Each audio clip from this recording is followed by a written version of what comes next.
Cristo y el pensamiento convencional. Lección 18. Texto para el estudio. Lucas 14, 1-24.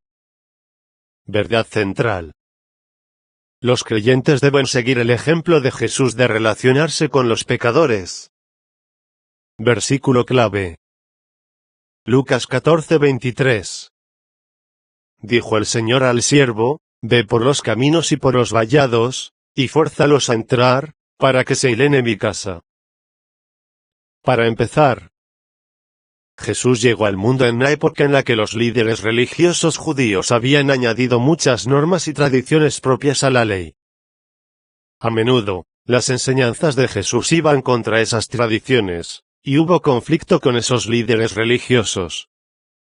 Jesús enseñó a sus discípulos y a otros seguidores nuevas maneras de pensar sobre su responsabilidad ante Dios y ante los demás. Actividad inicial: momentos de enseñanza. ¿Cuál es su definición de un momento de enseñanza? Piensa en estas preguntas por un momento. ¿Qué viene primero, la actitud o la acción? ¿Determina su actitud lo que usted hace, o usted cambia de actitud cuando realiza ciertas acciones? La lección de hoy presenta a Jesús enseñando sobre la compasión, la humildad y la respuesta adecuada a Dios. Él enseña la importancia de la compasión al sanar a un hombre, aun cuando otros pensaban que no era el momento adecuado. Luego, presenta el resultado que se obtiene de la humildad, y lo que se obtiene del orgullo, y cómo los creyentes deben adoptar de todo corazón lo que Dios tiene para ellos. En todo esto, encontraremos que nuestras actitudes y acciones juegan papeles clave en nuestra manera de andar con Dios y la obediencia a Cristo. Parte 1. Jesús sana en el día de reposo. Respondiendo a las necesidades. Lucas 14, 1-4. Las interacciones más polémicas de Jesús con los líderes religiosos fueron en relación con el día de reposo. Los líderes religiosos judíos durante siglos habían interpretado la ley y habían agregado reglamentos que distorsionaban el verdadero significado del día de reposo. Jesús se encontró con un hombre que sufría de hidropesía, que es la acumulación de líquido en los brazos y las piernas.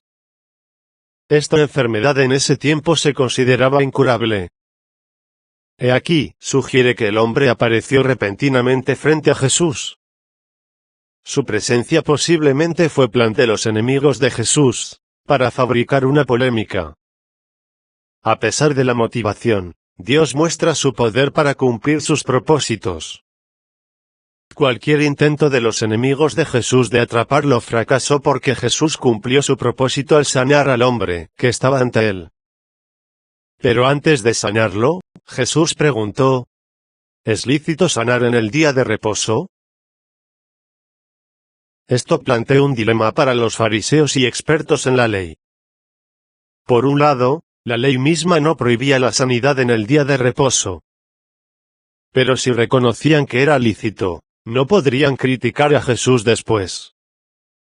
Los que intentaban atrapar a Jesús cayeron en su propia trampa. Después de preguntarles su opinión y de no recibir respuesta, Jesús sanó al hombre. Participación. ¿De qué manera los cristianos han permitido que una mala interpretación de las Escrituras obstaculice su ministerio a otros? Un asunto de compasión. Lucas 14, 5,6. Antes que los fariseos pudieran responder con críticas o acusaciones después de la sanidad, Jesús habló y su enfoque fue en las actitudes de los fariseos y los intérpretes de la ley que estaban presentes. ¿Rescatarían ganado valioso en el día de reposo, o dejarían que un niño sufriera y tal vez muriera por causa del día de reposo? La pregunta de Jesús fue de retórica. Ninguno de ellos dejaría que su hijo muriera o su animal sufriera atrapado. La compasión aún por el ganado exigía acción. La compasión movió a Jesús a sanar al hombre con hidropesía.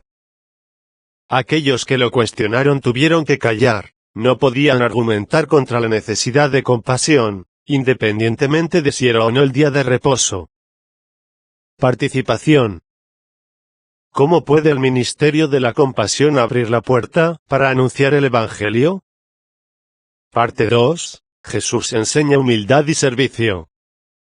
Recompensará con anillo la humildad. Lucas 14, 7-11. Jesús dirigió su atención a los que competían por un lugar en la cena. Anteriormente había corregido a sus propios discípulos cuando discutían entre ellos acerca de su lugar de importancia. Jesús observó cómo los asistentes a esta cena del día de reposo escogían los primeros asientos a la mesa, posiblemente a empujones. Cuando Jesús enfatiza la necesidad de la humildad, recordamos Proverbios 25, 6,7, donde Salomón advierte a los que tratan de exaltarse ante los reyes. Jesús convirtió su mensaje en una parábola, en que su misma audiencia eran los protagonistas.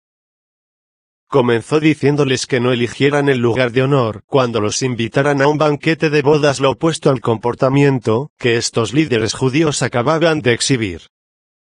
Un anfitrión podría asignar asientos a sus invitados según la edad, el rango o la posición social.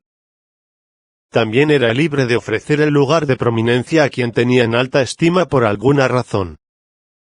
En todo caso, el invitado que se precipita a ocupar lugar de prominencia puede ser avergonzado. Jesús nos ha invitado a practicar la humildad. Cuando un invitado voluntariamente se sienta en el lugar más humilde, el anfitrión podría insistir en que ocupe un lugar exaltado. El anfitrión en la parábola llama a su humilde invitado amigo, mientras que no trata de esta manera a su invitado orgulloso. Nosotros debemos elegir entre la humildad que resulta en honra, o la exaltación personal que puede conducir a la humillación. Participación. ¿Cómo puede ayudarnos la vida humilde a traer a otros a Cristo? Ayudando a los desamparados. Lucas 14:12-14. Después de disuadir a sus compañeros invitados de luchar por una posición social, Jesús aplicó esa misma prioridad a su anfitrión. Así como un invitado puede elegir un asiento, y ser exaltado o humillado por haber hecho esa elección, finalmente es el anfitrión quien tiene la última palabra. El mensaje para el anfitrión es: invita al pobre, al lisiado, al cojo y al ciego. 13, NTV. Los desamparados que nunca podrían retribuir la generosidad invitando a una fiesta propia. Jesús dijo que cuando los necesitados están en la lista de invitados, tal anfitrión será recompensado por Dios. Esta recompensa no tiene lugar en esta vida, sino en la venidera.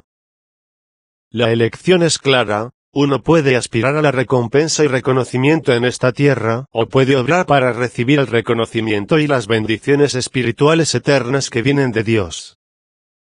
Participación. ¿Cuáles son algunas maneras en que los creyentes pueden concentrarse en agradar a Dios en vez de a la gente? Parte 3. La invitación a la gran cena. Lugar a la mesa. Lucas 14:15-20. Uno de los invitados recordó la esperanza de los judíos. Ellos esperaban anhelantes un reino que establecería el Mesías, un tiempo de victoria sobre sus enemigos nacionales y un tiempo de autoridad judía sobre el mundo gentil. Jesús no respondió directamente al comentario de este hombre. Es claro que el anfitrión del banquete en esta parábola era Dios, que invita a todos a aceptar el sacrificio de Cristo y de esta manera entrar a la vida eterna en el reino celestial. Cuando el amo envió a su sirviente a anunciar la hora de la gran fiesta, los invitados dieron excusas en vez de aceptar la generosa hospitalidad del anfitrión. Dos presentaron la excusa superficial de que necesitaban examinar unas compras que habían hecho. Esto representa a aquellos que anteponen sus propios intereses al reino de Dios. El último invitado que rechazó la invitación dijo: acabo de casarme, y por tanto no puedo ir. Un varón judío recién casado estaba exento del servicio militar y otros deberes públicos durante todo un año. Era un insulto igualar la alegría de un banquete de bodas con el hecho de haber sido reclutado para el servicio militar. Participación.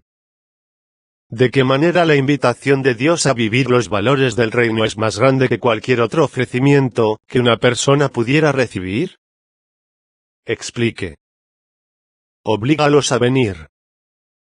Lucas 14, 21-24.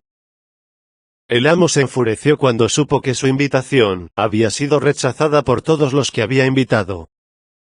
En respuesta a este desaire, ordenó a su siervo que fuera a las calles y callejones de la ciudad, y trajera a los desposeídos y los discapacitados. Jesús vino primeramente al pueblo judío, cuya experiencia con la ley y los profetas sirvió de fundamento para su muerte y resurrección. Después de su ascensión, los discípulos debían anunciar al mundo entero, tanto judíos como gentiles, las buenas nuevas de salvación a través de Cristo. Aquellos que responden positivamente a la invitación de Dios celebrarán por siempre en su presencia. Participación. ¿Qué nos enseña el ejemplo de Jesús sobre el trato amoroso hacia los pobres y los que tienen discapacidades? ¿Qué nos dice Dios? Jesús usó el escenario de una cena del día de reposo para enseñar acerca de la compasión, y para enfatizar que el más grande anfitrión de todos, Dios el Padre, extiende la invitación al reino, que es el más grande honor que se nos puede conceder. El ministerio en acción. Haga planes esta semana para servir a un necesitado en el nombre de Jesús. Esta semana haga notar a los demás en vez de destacar lo que usted hace. Identifique aquello que le impide participar plenamente en el reino de Dios.